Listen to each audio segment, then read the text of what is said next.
Okay, let's unpack this. Today, we're not just looking at what David Goggins achieved, which is very staggering in itself. Absolutely staggering. We're diving into the how, the deep, often uncomfortable process behind it all. Right. How does someone go from rock bottom to forging this unbreakable will? Exactly.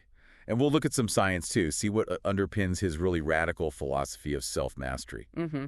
So our mission here is to uncover those truths and figure out what they might mean for you, for your own journey towards being, well, more informed and resilient. Let's do it. So when you mention David Goggins, the first thing that hits you is this massive public profile, isn't it? Oh, definitely. The list is just, wow. I mean, retired Navy SEAL, Army Ranger School graduate. Accomplished ultramarathon runner. We're talking distances over 200 miles. Right. International Sports Hall of Fame. Yeah. A Guinness World Record for pull-ups. It's almost unreal. It really is. And what's fascinating, maybe even surprising, is what he's doing now. Yeah, tell us about that pivot. Well, despite all those, extreme physical and military things, he's actually working as a paramedic up in Canada. A paramedic? Wow. Yeah, and he's become this incredibly intense scholar of science and medicine.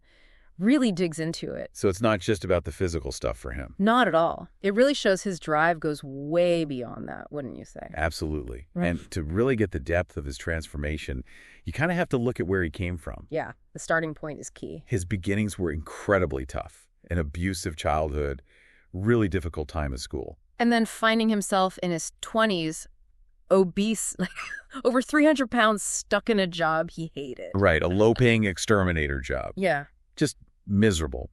But what really struck me, diving into his story, is that this huge change didn't come from outside. No external push. No, it was sparked by this intense, relentless internal dialogue, facing down his own demons, as he calls them. Yeah, navigating that internal landscape. And if you connect this to the bigger picture, well, it's clear this isn't some story about innate talent or privilege. Not at all. It's raw.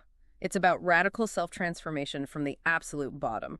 Which makes his journey, I think, incredibly relatable, inspiring for anyone facing struggles, no matter where they're starting. He literally built himself from nothing. Okay, so if that's the foundation, let's talk about his core philosophy.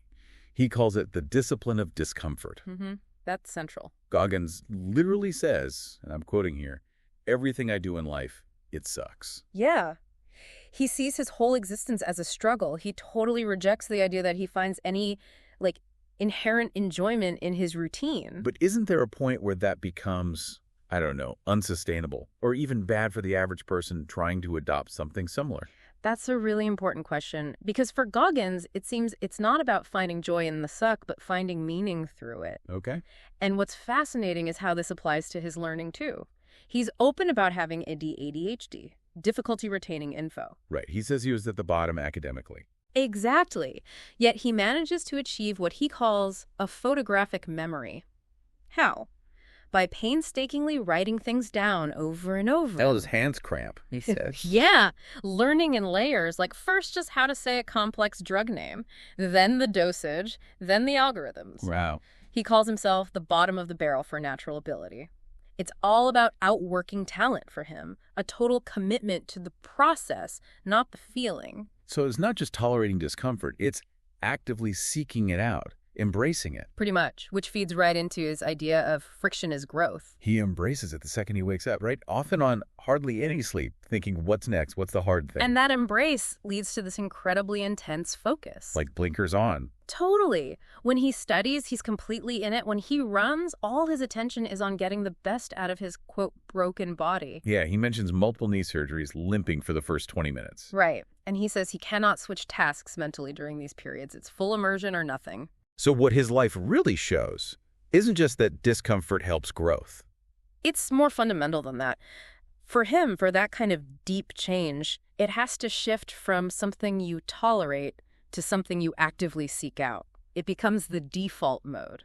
It's truly that all stick, no carrot motivation he talks about. Yeah, he's not really chasing good outcomes. He's running from something. Yeah. Fighting to avoid going back to being that 300-pound guy. Exactly. That past self is like this constant ghost, this haunting presence. An internal fight, he says, he never turns off. The pain of going back is stronger than any pleasure of comfort now. Which really brings up a question for you listening right now. Think about it. What areas in your life are you maybe actively avoiding friction? Where are you seeking comfort? Goggins basically argues that leaning into that very discomfort, that's the path to real growth. Yes. Doesn't matter where you start or what your natural talent is. It's about doing the hard thing. And what's really kind of mind-blowing is how his, raw, intuitive understanding of willpower, it lines up so well with what neuroscience is actually finding. Yeah, the science connection is fascinating. Researchers have ID'd this specific brain area. Sometimes they call it the willpower center. More formally, it's the anterior mid-cingulate cortex, the AMC. Right, the AMC. And it might just hold the physiological key to what Goggins embodies. So how does it work? How does this brain area grow? Well, the research shows the AMC actually expands when people do things they don't want to do. Okay, give me an example. Like adding an extra set of exercises you really don't feel like doing, or resisting a food craving when you're dieting, that kind of stuff. Stuff that sucks, basically. Basically, yeah. And conversely, studies have found it tends to be smaller in obese individuals and larger in athletes. It literally grows through uncomfortable action, resisting ease. And this next part about the AMC, this really turns things upside down, doesn't it? It does. The idea that it's a perishable skill. Perishable. Meaning? Meaning you have to keep investing in it constantly. Here's the kicker. If you actually enjoy an activity, say you like cold plunges, Okay. your AMC might not grow from doing it because it's not hard for you. But if you hate it and you do it anyway, then it grows. Wow. But it can shrink back too.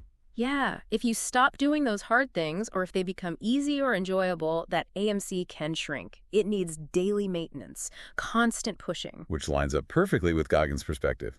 He always emphasizes that willpower is something that you build. Exactly. Through years, decades of suffering and going back into the suffer, as he puts it. He feels he has to go back to the hard stuff. That's where all the knowledge of my life exists. He's basically describing intuitively the process of building and maintaining this crucial brain area. It's not fixed. It's like a muscle you have to work. So pulling it all together. Huh. Well, what's the takeaway here? This science really backs up his rejection of hacks, doesn't it? Completely. The hack isn't some shortcut. No magic pill. Nope. The hack is just consistent action when things suck, doing it anyway. It's easy, though, looking at Goggins, to just see the intensity right. Right. And maybe miss what's underneath. Yeah, people misunderstand him all the time. He talks about that. He thinks people see him as miserable or even cytonic. Because they don't grasp the sheer internal effort it takes to pull greatness out of, well, nothingness, basically. He even said he dislikes documentaries about him because they can't really capture the, quote, barbaric life he lives. Says it would seem too gory. And what's really insightful there is his self-sufficiency. Totally. He doesn't need external motivation. No pats on the back. Nope. He built his own internal medicine cabinet, as he calls it, by facing his own stuff alone, in the darkness. That solitary struggle is where he found his real passion and purpose, from inside. Doesn't need applause. The validation is internal. Earned. Which brings us to that internal dialogue he mentions. Yeah, it's not just one positive voice cheering him on. No, it's a constant back and forth, including all the terrible stuff from his past. He actively confronts that voice, saying, "You're nobody," with the truth of what he's earned, his achievements. It's this ongoing internal battle, this debate that actually fuels the action. He even has that phrase, the spring cleaning of the cupboards. Right. He sees his unconscious mind like these dark, dusty cupboards full of fears, traumas. And he cleans them out. Actively, every single day, he says. Confronting those demons, it's continuous, deliberate introspection, a daily ritual. That's essential for his growth, confronting the deep insecurities. And his take on failure is just as deep. Yeah, he deliberately taught myself how to fail properly. Recognizing that his path, especially from where he started, was going to involve years of setbacks, constant failure. You don't learn how to fail, he argues. You just can't succeed. Failure isn't the end for him. It's part of the training process. Necessary data. What's really unique, I think, is his capped success strategy. Oh, yeah, that's fascinating. He intentionally limits the big money-making stuff, right? Like speaking gigs, product lines. He does. And instead, he dedicates months each year to incredibly demanding, low-glory work like smoke jumping. Parachuting into active wildfires to fight them. Exactly. That sacrifice, that deliberate choice of hardship, is crucial for him to maintain his willpower. Which he sees as that very, very, very perishable skill, his ultimate strength. It's like he actively seeks ways not to get too comfortable. He knows comfort is the enemy of that skill. So what does that mean for you, the listener? For us?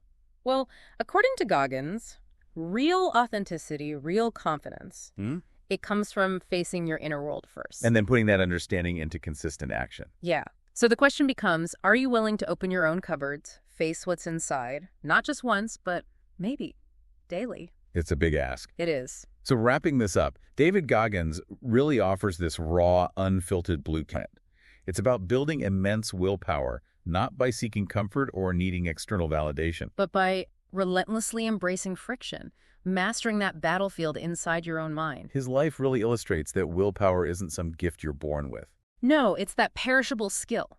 Demands constant, often lonely effort just to maintain. So if you're looking for a deeper sense of self, a real understanding of what you're capable of, that lasting internal drive. Goggins' approach is stark, definitely, but it's powerful. A real challenge. And maybe the final thought is this. Could it be that the very discomfort you've been trying so hard to avoid? Could that be precisely the medicine your own internal cabinet needs to really wake up, to truly come alive?